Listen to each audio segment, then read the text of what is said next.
আমার চোখে দেখা ইউটিউব চ্যানেলে একটি নতুন পর্বে আপনাদের সকলকে স্বাগত। গণেশ চতুর্থীর দিন ভগবান শ্রী গণেশের পূজা করুন বা না করুন, এই দিনে গণেশ চতুর্থীর ব্রত কথাটি অবশ্যই একটিবার শ্রবণ করবেন। গণেশ চতুর্থীর ব্রত তখনই সম্পূর্ণ হয় যখন আপনি গণেশ চতুর্থীর ব্রত কথাটি পূজার পর শ্রবণ করবেন। ভাদ্র মাসের শুক্লপক্ষে চতুর্থী তিথিতে সিদ্ধিদাতা গণেশের জন্মতিথি। সমস্ত শুভ কাজে এমনকি সমস্ত পুজোর শুরুতে সিদ্ধিদাতার পুজো করা হয়। সিদ্ধিদাতার আশীর্বাদে সমস্ত কাজে সফলতা আসে। এবার আমরা জেনে নেব গণেশ চতুর্থীর ব্রত কথাটি।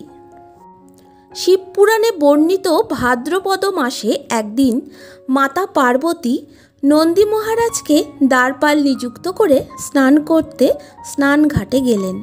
অতঃপর সেখানে মহাদেব উপস্থিত হলেন। নন্দীর আদেশ উপেক্ষা করে মহাদেব পার্বতী স্নানঘাটে উপস্থিত হন। মহাদেবের এইরকম আচরণে দেবী পার্বতী প্রচণ্ড অপমানিত বোধ করেন এবং রুষ্ট হন। এরপরে দেবী পার্বতী তার প্রিয় সখী জয়া এবং বিজয়ার পরামর্শে পুকুরের মাটি তুলে একটি বালকের মূর্তি গড়ে মূর্তিটিকে প্রাণ প্রতিষ্ঠা করেন। মাটির মূর্তি প্রাণ পেয়ে কিশোর বালকের রূপ নেয়। মা পার্বতী তখন তার বিশ্বস্ত কিশোর বালককে দ্বারপাল নিযুক্ত করে বলেন, স্নানঘাটের দিকে কেউ এলে তাকে যেন বাধা দেওয়া হয়। এই বলে মা পার্বতী স্নানঘাটে স্নান করতে চলে যান। তার কিছুক্ষণ পরে মহাদেব এসে মা পার্বতী স্নানঘাটের দিকে যেতে চাইলে কিশোর বালক ভগবান শিবকে বাধা দেয়। এরপর তীব্র বচসার মাধ্যমে তুমুল যুদ্ধ শুরু হয়। একে একে সমস্ত দেবতা সেই বালকের কাছে পরাজিত হতে থাকে। তখন মহাদেব অত্যন্ত ক্রোধিত হয়ে ত্রিশূল দিয়ে সেই বালকের শিরচ্ছেদ করে দেন। সেই বালক আর কেউ নয়, তিনি হলেন শ্রী গণেশ।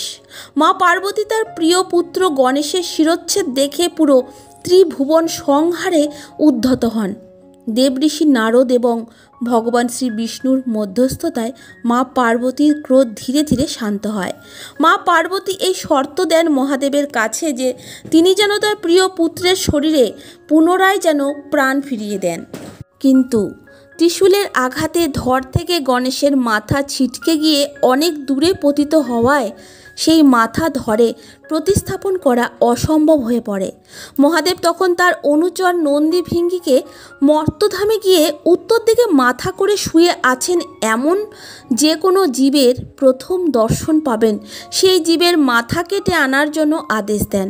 নন্দীভিঙ্গি মর্তধামে এসে প্রথমেই একটি হস্তি শাবককে উত্তর দিকে মাথা করে শয়নরত অবস্থায় দেখতে পান। এরপর সেই হাতির শাবকটির মাথাটিকে খণ্ডন করে কৈলাসে নিয়ে আসা হয়। ভগবান শিব তখন হাতির মাথাটিকে গণেশের ধরের সঙ্গে যুক্ত করে তার প্রাণ ফিরিয়ে দেন। এইভাবে দেবী পার্বতীর প্রতিশ্রুতি তিনি রক্ষা করেন।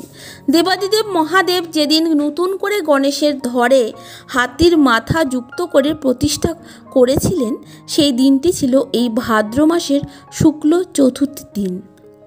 গণেশজির প্রাণ ফিরিয়ে দেওয়ার পর ভগবান শিব গণেশজিকে নিজের পুত্ররূপে স্বীকার করেন এবং সমস্ত দেবতাদের আগে গণেশজির পুজো করার বিধান দেন। উপস্থিত সমস্ত দেবদেবীরাও গণেশজিকে নিজ নিজ শক্তি প্রদান করে আশীর্বাদ দেন। সেই থেকে আজ অবধি অন্য দেবতাদের পুজোর আগে প্রথমে ভগবান শ্রী গণেশজির পুজো করা হয়। বন্ধুরা, এই ছিল গণেশ চতুর্থীর ব্রতকথা। ভিডিওটি প্রথম থেকে শেষ অবধি দেখতে ভুলবেন না, আর লাইক শেয়ার কমেন্ট করে আমার পাশে থাকবেন। ওং শ্রী গণেশায় নমঃ।